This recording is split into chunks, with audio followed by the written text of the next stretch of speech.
নমস্কার বন্ধুরা, আজ মোহরমের জন্য ছুটি। আগামীকাল স্যাটারডের জন্য, লাস্ট স্যাটারডের জন্য ব্যাংক ছুটি আছে আমাদের। আর তারপরে রবিবার, একদম সোনায় সোহাগা। এই 3 দিন আমি আমার ছাদ বাগানের সম্পূর্ণ কাজ করব। দেখতেই পাচ্ছেন, সময়ের অভাবে আমি কিচ্ছু করতে পারি না, একমাত্র ছুটির দিন ছাড়া। আজকে এই সবেদা গাছগুলো নিয়ে বলবো। দেখুন, দুটো সবেদা গাছ ছোট রয়েছে, আর একটি বড় সবেদা গাছ দেখাচ্ছি।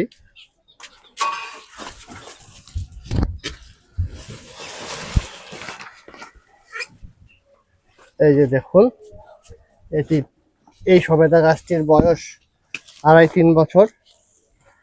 প্রচুর সবেদা হয় এখন, প্রচণ্ড মিষ্টি। এই দেখুন, কালাপাতি সবেদা, প্রচুর সবেদা হয়। কিন্তু সবেদা গাছের যত্ন হচ্ছে, ছোট অবস্থাতে সবেদা গাছে যত ফুল আসবে সব ফুল এভাবে ছিঁড়ে ছিঁড়ে ফেলে দেবেন।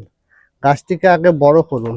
মোটামুটি এই আপনার হাইট না হওয়া অবধি সবেদা গাছ থেকে কোনো ফল নেবেন না।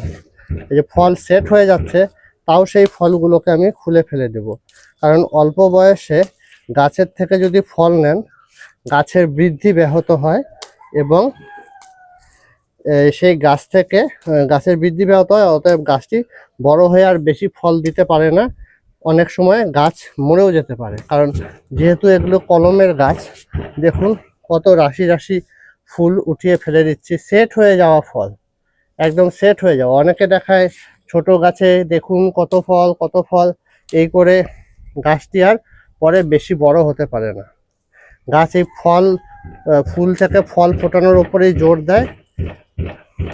যদি সুস্থ থাকতে চান, ভালো থাকতে চান, এইভাবে জৈবভাবে আপনি গাছপালা লাগান। আর মাটি তৈরি করার জন্য এরকম মাছের কার্টুন নেবেন। মাছের কার্টুনে বারবার বলি, বিভিন্ন রকম গাছের লতা পাতা, মাটি, লোকাল মাছের ওয়েস্ট, এগুলো মিশিয়ে ভাতের মাড় দিয়ে ভিজিয়ে রেখে দেবেন 3 মাস। তারপরে দেখবেন সুন্দর মাটি তৈরি হয়েছে। আসুন একটি মাটি দেখাই আপনাদেরকে লাইভ। এই যে দেখুন, এই যে দেখুন, ঢেকে রেখেছিলাম, একদম কালো মাটি তৈরি হবে।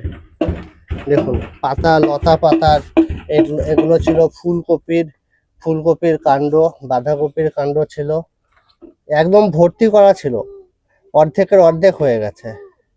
এখন এই মাটিতে যে গাছ লাগাবেন সেটাই সুন্দরভাবে হবে। একটু নিমখোল আর চুন ছিটিয়ে নেবেন। দেখুন এই গাছগুলিও, এই সবেদা গাছগুলিও এত সুন্দর।